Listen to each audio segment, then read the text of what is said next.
Hello दोस्तों। तो आ गई मैं वापस 4 दिनों बाद आप लोगों के साथ, क्योंकि दोस्तों मेरे पेपर चल रहे थे, इस कारण मैं वीडियोस नहीं बना पाई।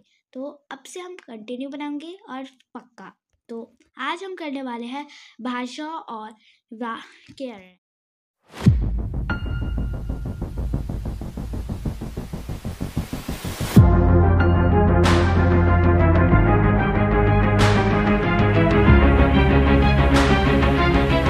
तो आज मोहित का जन्मदिन है। माँ ने मुझे मोहल्ले के बच्चों को आमंत्रित करने के लिए कहा। मैं सोनू, रोहित, मनीष, दीपेंद्र को निमंत्रण देकर आई। मोहित ने भी अपने स्कूल के मित्रों आमंत्रित करने के लिए कार्ड बनाए थे। पार्टी में माँ ने एक सुंदर गीत गाया और पिताजी ने तबला भी बजाया। हम सभी आज की इस शुभ संध्या का खूब आनंद लिया। ऊपर लिखे गद्यांश में हमने जाना कि व्यक्ति अपनी बात को बोलकर, लिखकर, सुनकर प्रकट कर सकते हैं। ठीक है दोस्तों, अपने भावों का आदान प्रदान बोलकर, लिखकर प्रकट करना ही भाषा कहलाती है। भाषा के 2 भेद होते हैं। भाषा का पहला भेद होता है मौखिक और दूसरा होता है लिखित। मौखिक होता है जो हम बताते हैं। मौखिक भाषा होता है जब हम भाषा का प्रयोग बोलकर करते हैं तो वह मौखिक भाषा कहलाती है। जैसे रोहित भाषण दे रहा है, सुरेश मंच पर कहानी सुना रहा है, सीमा गाना गा रही है आदि।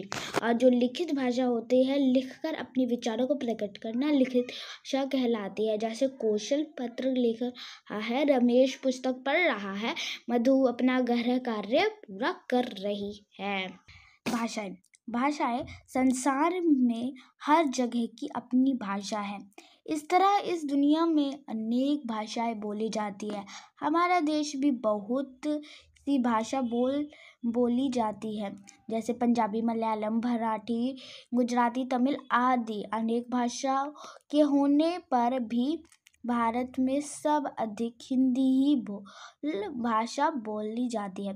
राष्ट्रभाषा, हमारी जो राष्ट्रभाषा है वो किसी भी राष्ट्र में से अधिक प्रयोग भी नहीं में ली जाने वाली भाषा उस राष्ट्र की राष्ट्रभाषा कहलाती है।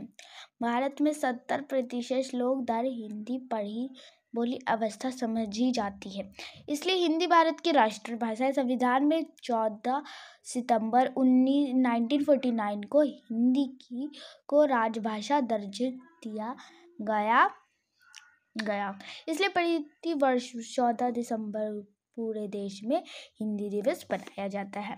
अब हम पढ़ते हैं लिपि। जब व्यक्ति भाषा को लिखकर अपने भाव को व्यक्त करता है तो भाषा को लिखने के लिए कुछ चिन्हों का प्रयोग करते हैं।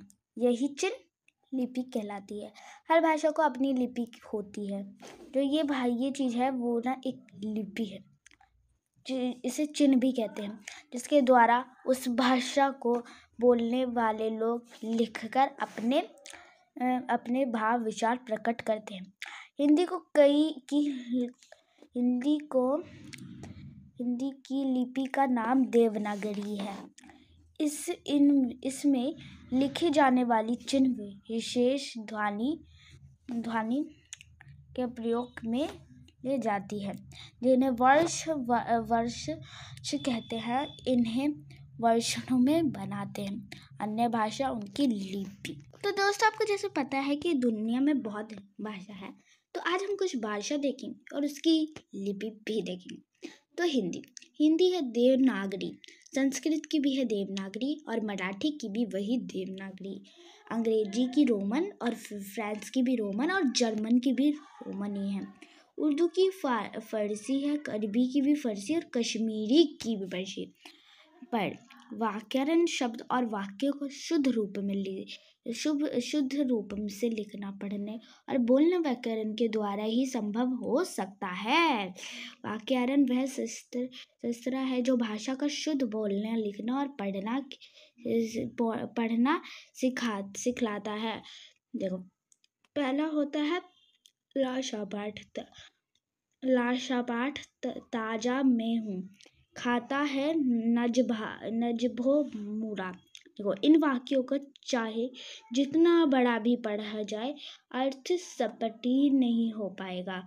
मैं पाठशाला जाता हूँ, रामू भोजन खा रहा है।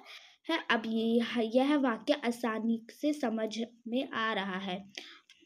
अर्थ जो शब्द और वाक्य को शुद्ध करे वह व्याकरण है। पहले व्याकरण में लाशा पाठा पाठशाला, नजभो भोजन शब्द का गलत रूप में साथ इसमें शब्द का क्रम भी व्याकरण को नियमों के अनुसार नहीं, इसलिए ये तो शुद्ध शब्द की श्रेणी में आती है और ना ही यह शुद्ध वाक्य कहलाती है। ओके, अब हम फिर से दोहरा लेते हैं। भाषा अभिव्यक्त का साधन है। हर देश और हर राज्य की अपनी भाषा होती है।